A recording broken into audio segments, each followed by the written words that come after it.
A Southeast Portland man is arrested for a bizarre attack. He's accused of tossing a flaming Molotov cocktail filled with razor blades at a couple walking down the street. K2's Bob High is live near the scene of Friday's attack. And Bob, you talked tonight with one of the victims and the family of the man charged in this case.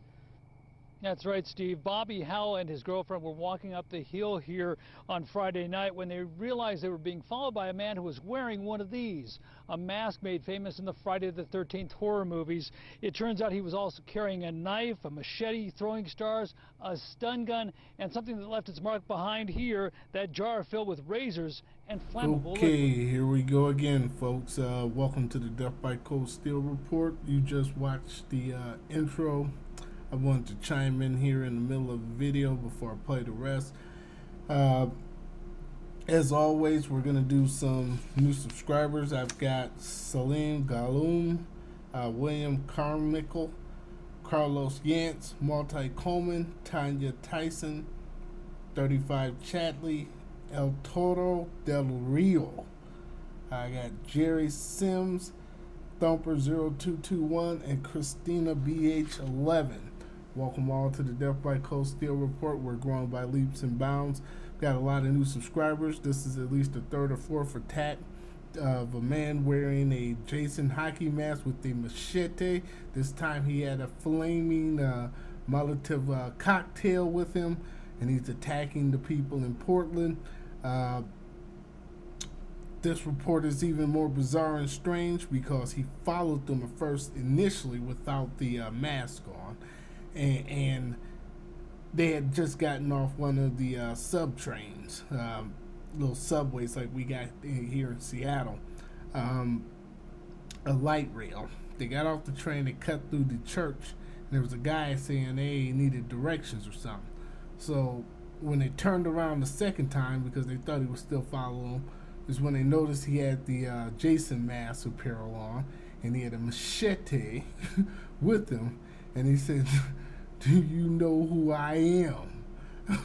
Everyone and their mother knows when you've got a hockey mask on, a machete, and you start lighting a Molotov cocktail to run like the Dickens.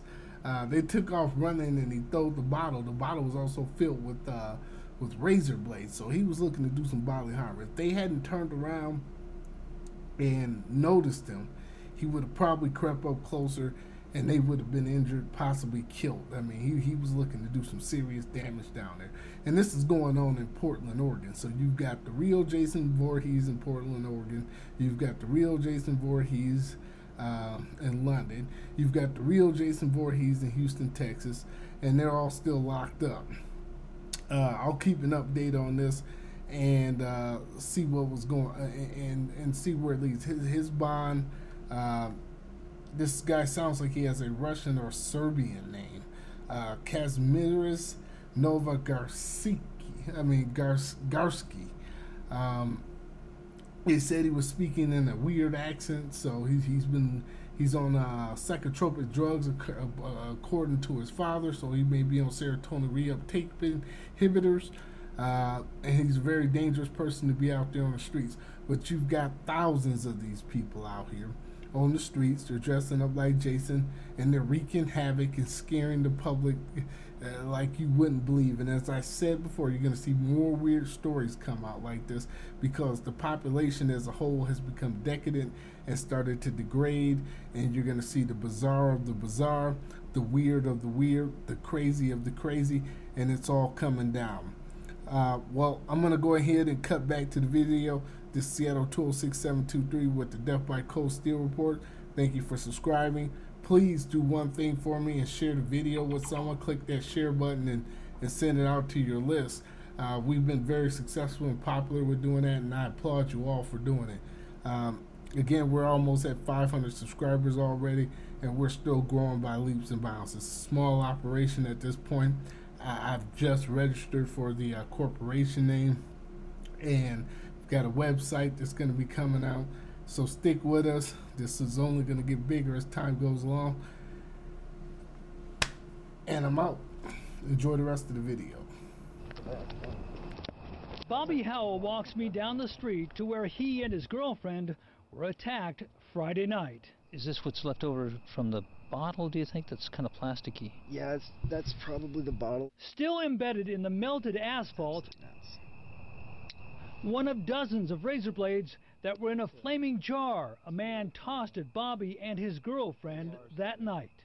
Was using a weird accent and then just threw the Molotov cocktail at me and my girlfriend, and it missed us, luckily. I don't know if his intent was to kill us or if his intent was to scare us. He chucked it like a grenade. After Bobby called 911, police arrested Kazimierz Garski a few blocks away.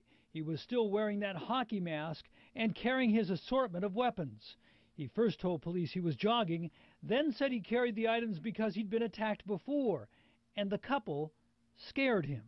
I have no idea who this person is. It's scary. It's a scary thought. Bobby Howell says he'd never run into the suspect before and doesn't know why he attacked. He just kind of popped out of nowhere behind us. Garski's father didn't want to talk on camera, but says off camera that his son has been experimenting with hallucinogenic drugs. Kazimierz was arrested in Arizona on marijuana and drug paraphernalia charges last October. Bobby Howell believes the man who attacked needs mental help.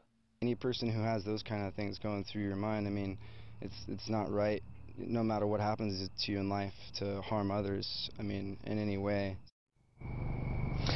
Garski's still in jail, held on $200,000 bail on charges of attempted assault, manufacture of a destructive device, menacing, and unlawful use of a weapon. His father says he's tried to get his son into treatment, but since his son is trying so many different drugs, getting treatment is hard to come by. Live in Southeast Portland, Bob High, K2 News. What a bizarre, frightening ordeal for those folks. Bob High, thank you for that tonight.